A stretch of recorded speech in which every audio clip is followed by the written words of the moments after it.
often when a relationship with a narcissistic individual breaks down and we've tried absolutely everything we can think of to make it work with them, and then we have made the difficult decision to go no contact, and we've made the difficult choice to no longer spend our time with them, no longer have anything to do with them, we can often believe that that is the end of the situation. However, with the majority of narcissistic individuals, they are a little bit trickier to shake off than us just going no contact. They suddenly get offended by us and by our behaviour. Now, the breakdown of any relationship can be incredibly challenging and people can react in so many different ways. The breakdown of a narcissistic relationship can be challenging, and we ourselves can go chasing after them for understanding of what has actually happened, chasing after them for closure. We can try to message them to sort out belongings. We can get somebody else to message them. So behaviours can overlap. The behaviours depend on the intentions. With a narcissist, it's all about manipulation. It's all about regaining control over you, not regaining control over a situation. Yes, they want to regain control of the situation also. They also want to regain control over you. When it comes to narcissistic individuals, there tends to be more overt, more obvious types, and more covert, more hidden, more subtle types. And they tend to use different manipulation tactics at the end of the relationship. And when it comes to covert narcissistic individuals, they're usually still going to try and seek your attention after no contact. They're still going to try and get their needs met by you, that supply from you. However, they do it in a more subtle, underhand way and in a manner of ways of things that can actually happen. So it's hard to recognise, such as accidental contact, accidentally sending you a message. Now, if you've ever been on Messenger, you might be meaning to respond to somebody and sort of type it out, and someone else sends a message through and you go on to that other message, and then you think you've gone back and you press send and you've sent the message to the wrong person. However, you were recently communicating with those people. With a narcissistic individual, you might not have heard from them for 6 months. And then all of a sudden they send you that accidental message.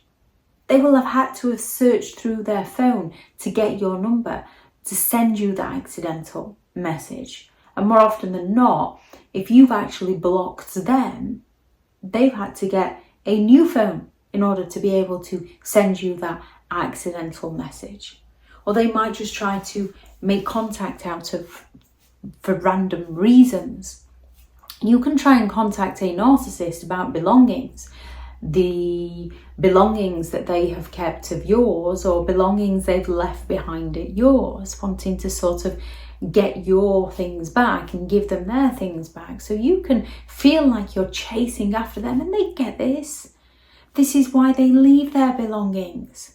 It makes them feel superior, it makes them feel important. They don't recognise you're wanting to try and sort things out. They just see this as attention and that they must matter to you. They may appear remorseful and take responsibility for their behaviour. We can all be remorseful at the ending of a relationship, especially when we really wanted it to work with somebody, especially when we can see the good in them. With a narcissist, they pretend to be remorseful, pretend to take responsibility in order to suck you back into their games. And sometimes we are a little bit too forgiving because they know exactly what they're doing. As soon as they've sucked you back in, they revert back to the person you were trying to leave, and then they find a way to blame you. They've no interest in actually changing. They're interested in temporarily changing to get their needs met. They might send messages by proxy. So they might suddenly start talking to your friends and family or their friends and family about just how so concerned they are about you. They can't believe that you're acting in the ways that you're doing, that you've suddenly decided to no longer speak to them anymore. And after everything they've done to help you, and the drug issues that you've got, and the alcoholism that you're suffering with, and the financial difficulties, they happily spread rumours to smear your name. They do it in a way where they seemingly are doing it because they care so much about you, to get other people to reach out to you. Now, with covert narcissists, they can also do it in a manner where they're playing the victim. They're suffering, they're struggling, they can't cope without you, to get other people to feel sorry for them.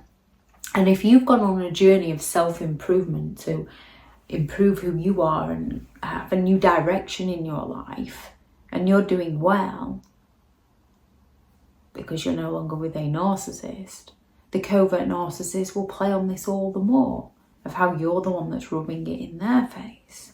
Because these are the kinds of things they will do to you. They will move on to a new supply, seemingly act like everything's perfect and they're doing well in life, to punish you. So when you genuinely try to move on, they play the victim and get people to come after you, and they're struggling without you. I can't. Well, you just give them. Narcissistic parents do this as well. They're your parents. They raised you. They get their enablers to come after you, so that you feel guilty. You feel like you're the issue. You question yourself. Narcissists don't question themselves. They question other people. The fake emergency. We can all have emergencies in life. We can all get divorced and have children, and something happens to one of our children and we're like, oh, they're ill. We have to get in touch because they're ill. They're sick. They're not happy. We can all suddenly come down with an illness. Emergencies do happen in life, which is why it seems more feasible when a narcissist suddenly comes along claiming that there's an emergency and you don't know whether to believe them or not. And if you go along with it, you will soon find out that they were lying in order to suck you back in to their games. They go all out to play the victim because nothing is ever their fault. It's always somebody else's fault. And as usually there is a victim in the dynamics of a relationship with a narcissist, there can be a victim. So a covert narcissist will take on that role to make you look like the problem so that they can scapegoat you, so that they can avoid taking any responsibility. And so that they can guilt trip you, make you feel responsible for how they're feeling and how they're doing. They might claim that they're lost without you, they can't manage without you, to guilt trip you. They might claim to harm themselves to guilt trip you, to get you into staying, to get you to not do no contact with them. The smear campaigns, again though, with the smear campaigns with the covert, they're either going to go on about how terrible you are and how hard done to they are, or how much they tried to help you and they can't believe that you're treating them in this manner. And they can and they will go all out to destroy you any way they can, to sabotage you. And again, often doing it, it's only because I care. It's only because I think you should know about this, about them. They will ruin your career. They will ruin your relationships. They go after you. Yes, we can all have a moment when we've been betrayed and deceived and lied to, of wanting to seek revenge. However, this little thing called a conscience and empathy tends to crop up and stop us from taking it too far. Narcissists like this. There's nothing to stop them. If they feel like they want to punish you, they will go all out to punish you. Yet they will do it in a manner where they are playing the martyr, or they're the victim, or it wasn't anything to do with them. They'll get their flying monkeys to do their dirty work for them. When it comes to dealing with ending any form of relationship with a narcissistic individual, it's always wise to gather evidence. in case you need to get restraining orders or non-molestation orders. So always, if you can, gather evidence. Remember, your safety is your top priority. Sometimes you will have to, we can all have those moral standards of I'm not going to do that, but sometimes you have to play the game in order to keep yourself safe. And then no longer feed the narcissist, no longer give them your time, no longer give them your attention, no longer react to their games, no longer engage in their manipulation. Don't take the dare. Don't defend yourself to them or to other people.